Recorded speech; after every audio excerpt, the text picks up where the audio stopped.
How you doing? Hello, everybody. Welcome back to the Educator Call Snap channel. Today we've got even more news. Hey, look at that. So Firestar is being removed, and they are adjusting some spotlights to make up for that. I have my thoughts on some of the spotlight changes, some of the Firestar changes, some of the changes to cards and all. So we've got a lot to talk about.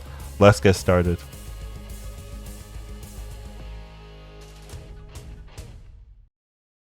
All right, the first thing we want to talk about is the Firestar removal. So the Firestar is being completely removed, most likely from the December season completely. As they've already told us, they do their patches long in advance, so it's unlikely that Firestar will be brought back for the next patch. So we're probably gonna have to wait till January till we see Firestar return in any form. But essentially, it's just gone, changed from the Datamines patch. A mini patch happened yesterday, and they adjusted some things. We're going to be talking about that. There was a response. There were some critical issues around upcoming content that needed to be addressed in the current live client that couldn't wait until the next major release. So what ended up happening is they changed 2 cards and they removed Firestar. So some people have speculated that it's because Firestar is too strong and they don't want to be releasing a broken card in this season where they don't have any OTAs, don't have any ways to adjust if they miss the ball on this card. I would agree that Firestar has the potential to be extremely strong, but I don't actually think that's enough for them to completely remove the card, right? They do like having very strong cards since people buy the card, since people spend resources. I just think there was probably some game-breaking bugs that were included with Firestar combinations that just didn't see or wasn't caught in previous testing, and then they had to make the decision, right, the probably unfortunate decision to just remove the card, considering that a lot of people were hyped for this card, a lot of people were interested in playing with this card. I don't think it being too strong was enough of a factor to just say, hey, let's completely remove this, even though a lot of people have been planning around this card. I think it's more just there were some bugs being created that just weren't really something they wanted to have in the game for as long as the period as it was going to be, since they weren't doing any OTAs or any ways to adjust in the near future. So this is a little bit unfortunate because, right, as I've said, a lot of people were very hyped for this card. This was a card that seemed really good, seemed very cool to play with and just mess around with. So it's kind of a shame. Kind of puts a damper on the December season. Arguably their best card being removed from that season is going to make everything feel a little bit worse.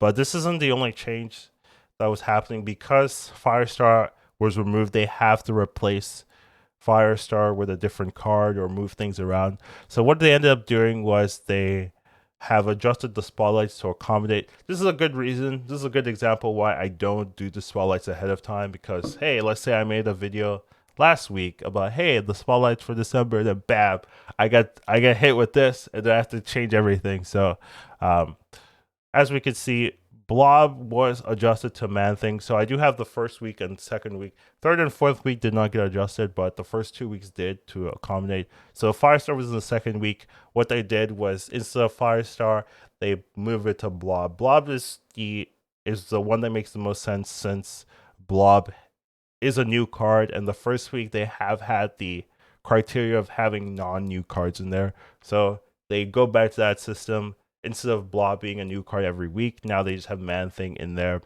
and then Blob is taking Firestar's place. So Firestar is not to be seen at all this December season. So hopefully we'll see it in a later date. Maybe it'll be changed in a way if it is the case that it was too strong, or maybe the bugs is the case and it'll just be the same card. So this is a little bit interesting. I know there are some people that really wanted the Firestar week, right? Firestar, Ravona, those are cards that people might not have. Living Tribunal, a lot of people do have this card, but still, Firestar was very easy to recommend. Well, Blob, I actually think probably still going to be playable, but it's harder to recommend from than Firestar, of course. So that is a change that is notable. Also, this stat line is wrong. It's a 3-3. I need to change where I get my my images from, because they don't update at all. Well, we'll say the blob update is correct, to be fair. Anyways, but this is something that you guys will have to adjust, and I will be making the Spotlight analysis video pretty soon. It's near the end of the month, so we will have time, and I will be analyzing which ones to get. I will say it's gotten worse, right? Like overall, right? Firestar being a big deal to pick from. Now you just have less options, and we'll have to see how it all shakes out at the end. But yeah, these are some of the changes for the first 2 weeks based on the Firestar removal. Now, on top of that happening in the patch, there was also some card adjustments. So 2 cards got changed: the season pass card, Sebastian Shaw, and Blob, the Blob card. I don't know what I don't know what definition was it. So both of these cards got buffed. So they initially both had 3 power. Now they got an extra power up to 4. I actually think for Sebastian Shaw it's a little surprising. I already thought the card was very good, and I don't fully understand why it's getting a buff personally, right? Like it makes it very easy for this to be very, very good without doing that much, right? If you give it 1 buff at all, right, it becomes a 3/7. Like that's without really doing much. If you're going to be playing this card, you should have some ways to buff it, and buffing it like once is not too difficult, right? You could play just Surfer in a 3/7, or anything else, right? If you have 2 buffs, Nova, right, it's a 3/10. So seems very, very strong. Even its base power, 3/4 base is like not ignorable, right? Like there's a lot of cards with 3/4 base that are like that's all they, and they don't do an effect that just gives them power for free. So just seems like a very, very strong buff.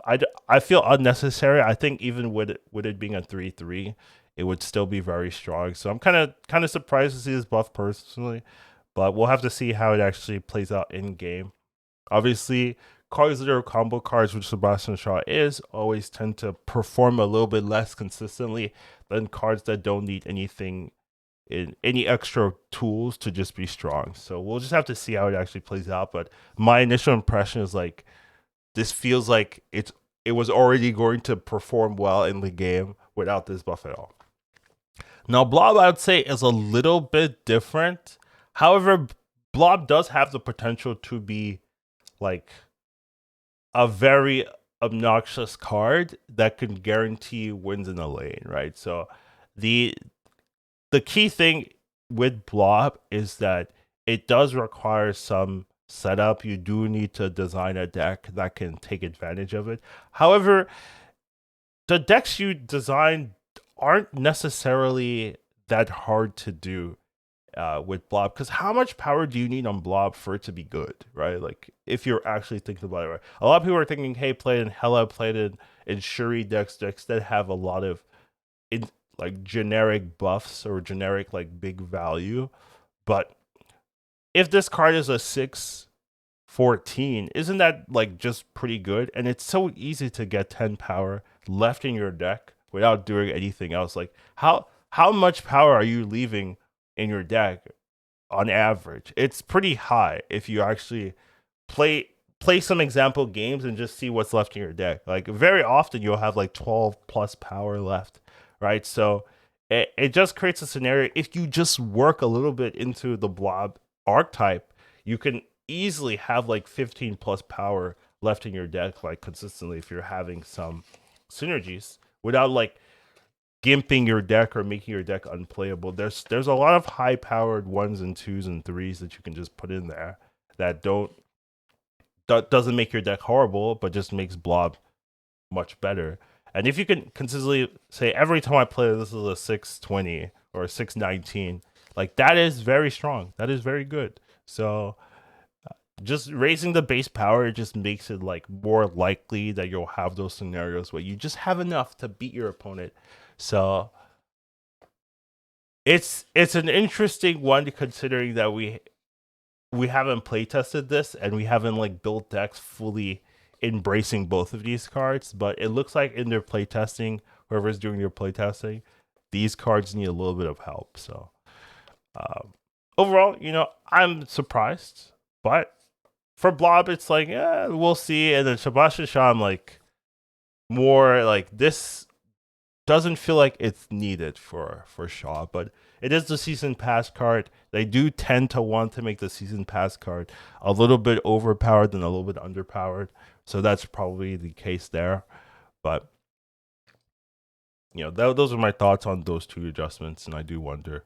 Now, last thing I do want to mention with this changes is just that goes back to a video I've made earlier where it's just hard to plan with these data miners. That Secondary doesn't really tell us what's happening in the future.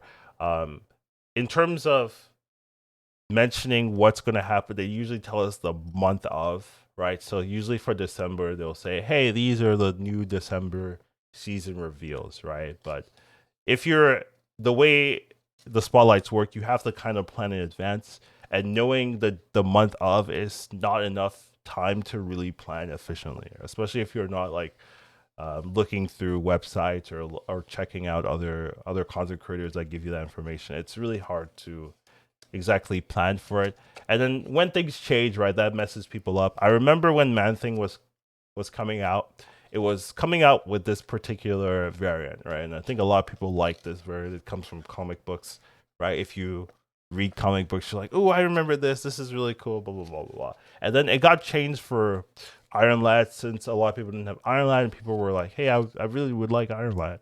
So they're like, okay, let's change the Man-Thing one for Iron Lad. And that was, honestly, I thought that was fine, because Iron Lad, in my opinion, is the better card. Don't hate me, but that's my thought. So I thought it was fine to allow more people to have Iron Lad. And now some people are like, oh, Man-Thing is gone. Let me buy the card for 3K tokens, right? Since Man-Thing's gone. Now it's coming back in its form. The one difference is that it has a different variant. It's not the comic book variant that was initially revealed. Now it's a completely different variant. So, some people that wanted the comic book variant now are like, where is that? But, for the people that bought Man-Thing because it was gone, it's like, oh, now it's back. Now I shouldn't have wasted my tokens for that. But regardless, like that's just the nature of having to rely on the data mines that can change willy-nilly. So it's just unfortunate.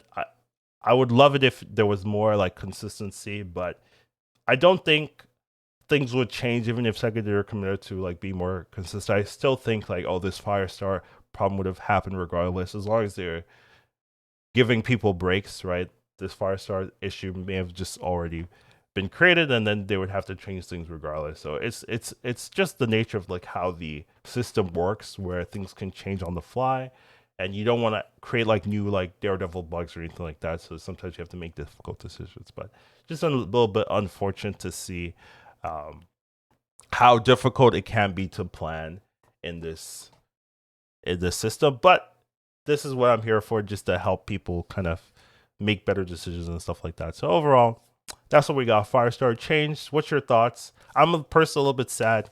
Really thought Firestar was a broken card, but then again, when I say it like that, maybe it makes sense. But I feel like it's more bugs than anything. In terms of the other cards, in terms of the spotlights, right, it does make me kind of lean towards the Blob Ravonna, because I don't have Ravonna yet. Lean towards that spotlight more than that, and we'll just have to wait and see where Firestar reappears. Definitely have no interest in this first spotlight with Man-Thing. I have all the 3 cards, so I didn't have Blob before, right? But now I have all the 3, so there's no interest there. So we'll have to see. But those are my thoughts. Those are my topics. What do you guys think? What are your opinions? Let me know. I'll see you guys later. Take care. Have a wonderful rest of your day. Educated calling Snap. Once you watch him, you won't go back. He'll teach you to Marvel Snap.